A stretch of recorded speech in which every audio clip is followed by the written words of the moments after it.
यदि आप जानना चाहते हैं कि एक बड़े ब्रांड को कम्पिटिटिव बाजार में कैसे लॉन्च किया जाता है तो ये वीडियो आपके लिए है, क्योंकि आज मैं आपको बताने जा रही हूँ 17 साल के एक ऐसे लड़के की कहानी जिनके पास ना तो पैसा था, ना ही ब्रांड, ना ही मूल्य, ना ही कोई कंपटीशन और निवेशक समर्थन। इतना ही नहीं, वो 2000 करोड़ के दूध का व्यापारी भी कर सकते हैं, और वो भी एक बहुत कॉम्पिटिटिव बाजार में। डेयरी बिजनेस एक बहुत ही महत्वपूर्ण बिजनेस है। इस बिजनेस में उत्पाद की सेल्फ लाइफ बहुत ही कम होती है, केवल 4 दिन होती है। इसका मतलब है कि दूध को जल्दी बेच जाना चाहिए। उसके अलावा लाभ का मार्जिन भी बहुत कम होते हैं, केवल 3 से 5% ही होता है। इसके अलावा यदि इन्वेंट्री का मैनेजमेंट सही ढंग से नहीं किया जाता है तो जल्द ही इस व्यापार से आप बाहर हो जाएंगे। 1977 में ऑपरेशन फ्लड नाम की एक परियोजना शुरू की गई थी। नेशनल डेयरी डेवलपमेंट बोर्ड द्वारा प्रारंभ की गई ये परियोजना, इसने भारत को दूध की कमी की स्थिति से विश्व को सबसे बड़े दूध उत्पादक देश के रूप में परिवर्तित कर दिया गया था। इस भारत पर सफेद क्रांति का प्रभाव है। लेकिन उस समय कुछ दूध ब्रांड कंपनियों के पास पैसा, ब्रांड वैल्यू एंड प्रौद्योगिक मूल्य था। इसमें एक 17 वर्षीय लड़के का पास में ना तो पैसा था, ना किसी को पता था कि वो भी कंपटीशन में है। हम बात कर रहे हैं सतीश कुमार जी की, जो कि एक बहुत अंडररेटेड बिजनेसमैन है। और मिल्की मिस्ट एक वही ब्रांड है जो उन्होंने बिल्ड किया है। आज मिल्की मिस्ट इतना सफल ब्रांड है कि वो देश भर में 2000 करोड़ रुपए के दूध उत्पाद बेचते हैं। तो आज इस वीडियो में हम जानेंगे कि सतीश कुमार जी ने किस कॉम्पिटिटिव बाजार में कैसे बनाई अपनी जगह। इससे पहले अगर आपने हमारे चैनल को सब्सक्राइब नहीं किया है तो कर लीजिए, नीचे दिए गए बेल आइकन को भी जरूर दबाइए। सतीश कुमार तमिलनाडु के एक किसान परिवार से है। वो हाई स्कूल ड्रॉप आउट है। उसके बाद अपने पिता को दूध व्यापार में मदद करते थे, लेकिन उनका व्यापार पहले से ही बहुत घाटे में चलता था। फिर उन्होंने अपने दूध के व्यापार को 3 मुख्य समस्याओं के बारे में पता चला। पहली ये है कि वो जो दूध बेचते हैं उसमें उचित मूल्य वर्धन की कमी है और उसके कारण उच्च मार्जिन नहीं ले पा रहे हैं। इसीलिए प्रति लीटर केवल 30 पैसे से 1 रुपए तक की कमाई करते थे।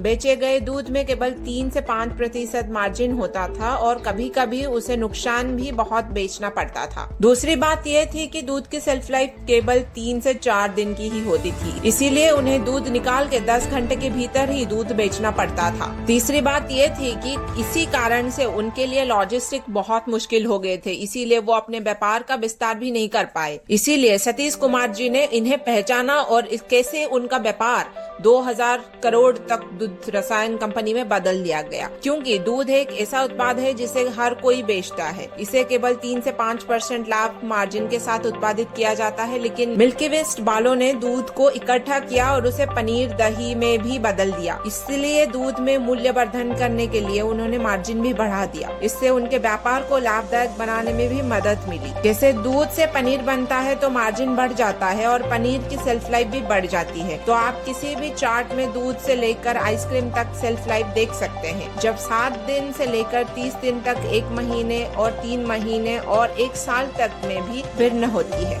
इसीलिए मिल्की मिस्ट बाजार में दही और पनीर बेचना शुरू किया। यदि आप एक ऐसे बाजार में है जो केवल एक प्रकार का उत्पाद बेचता है तो कीमतों को बहुत कम करने से आपके लाभ कम हो जाएंगे। लेकिन यदि आप बहुत तरीके की चीजों बेचते हैं तो मे भी आपकी कीमत कॉम्पिटिटिव से बाहर निकल कर सकते हैं और वास्तव में अधिक लाभ कमा सकते हैं। इसीलिए मिल्की मिस्ट ने अपने उत्पादों में जड़ों के कई पनीर उपयोग किया और लाभ कमाया।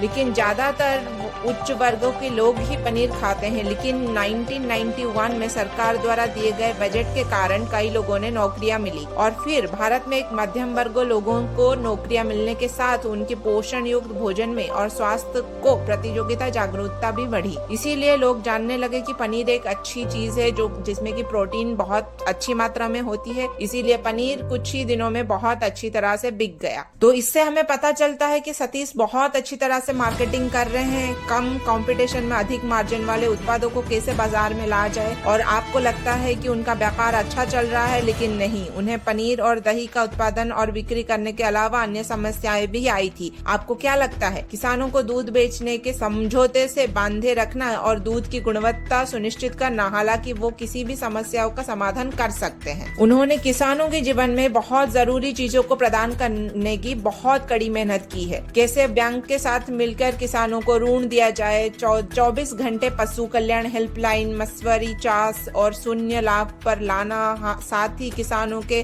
तकनीक और वित्त पोषण के बारे में भी जानकारी देना। इसके अलावा किसानों को हर हफ्ते भुगतान किया जाता है। इसीलिए अगर किसानों के पास पर्याप्त नकदी प्रवाह है तो बैंक द्वारा आप उनको ऋण दे सकते हैं और उनके संभावनाएं भी बढ़ जाएंगी। तो अब आप एक किसान के रूप में मुझे बताइए, किसी कंपनी के द्वारा अगर आपको ऋण दिलवाने में मदद करेंगे तो आप उस कंपनी के प्रति वफादार तो रहेंगे ही। अगर वो आपकी जरूरतों का देखभाल करने लगे, आपका तकनीक सिखाने लगे और आपका व्यवसाय चलाने में भी मदद करेंगे। इसी तरह मिल्की मिस्ट ने बिना किसी अनुबंध के किसानों से विश्वास और वफादारी प्राप्त की और बदले में उन्हें 3 प्रमुख लाभ मिले। उन्हें गुणवत्ता वाला दूध प्राप्त होने लगा, 24/7 डॉक्टरी से मदद मिलने लगे, किसानों को बताया गया कि उन डॉक्टरों से किस प्रकार का दान देना चाहिए और फिर हमें गुणवत्ता वाला दूध भी मिला। रोजाना दूध उपलब्ध होता है और प्रमुख प्रतिस्पर्धियों को चिंता नहीं होती, क्योंकि मिल्की मिस्ट ने किसानों को विश्वास और वफादारी अर्जित की है। तो इसी तरह मिल्की मिस्ट ने शॉर्टेज का समाधान कर लिया था। अब आप सोच रहे होंगे कि मिल्की मिस्ट ने दूध तो अच्छे से खरीदा, लेकिन उत्पाद को कैसे नहीं बेच सकते थे। तो पहले उन्होंने बेंगलोर में अपना 5 स्टार होटल के साथ शुरुआत किया, क्योंकि पनीर ज्यादातर 5 स्टार होटल के लोग में ही इस्तेमाल किया जाता है। उन्होंने पनीर को 2 से 4 डिग्री के बीच स्टोर करके रखा और अच्छी गुणवत्ता दिया। इसीलिए मिल्की मिस्ट ने उन होटलों की आवश्यकता के अनुसार पनीर बनाया। उसके बाद उन्होंने किराना दुकान के साथ शुरू किया, लेकिन वहाँ उन्हें फिर से समस्या का सामना करना पड़ा। पनीर के सेल्फ लाइफ बहुत कम होती है। अगर उसको रिजेक्शन नहीं किया जाता है तो 1 दिन के अंदर वो खराब हो जाता है। तो हम मिल्की मिस्ट के लिए ये बहुत बड़ी समस्या बन गई थी। उन्होंने जो समाधान निकला वो था कि मिल्की मिस्ट ने उन खुदरा विक्रेताओं को 20,000 चिल्लर्स देना चाहते थे, जिन्होंने उनका पनीर बेचा था, जैसे कि उन्होंने किया था। साथ ही उनका पनीर फैक्ट्री में ही बनता था, जिससे दक्षिण के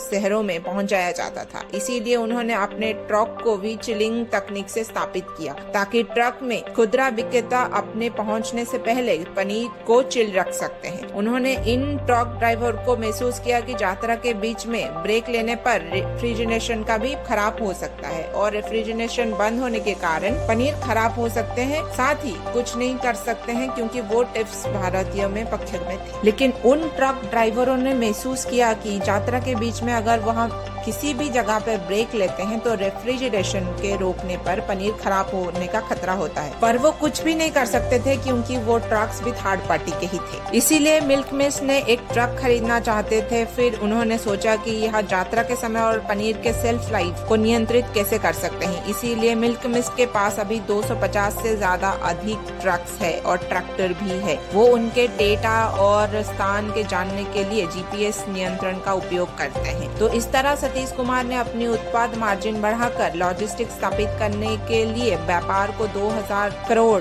राजस्व कंपनी में बदल दिया। उन्होंने दूध और दूध उत्पादों को बिक्री बढ़ाकर ये सफलता प्राप्त की। तो अगर आपको ये वीडियो पसंद आया हो तो कृपया लाइक, शेयर एंड सब्सक्राइब जरूर करें।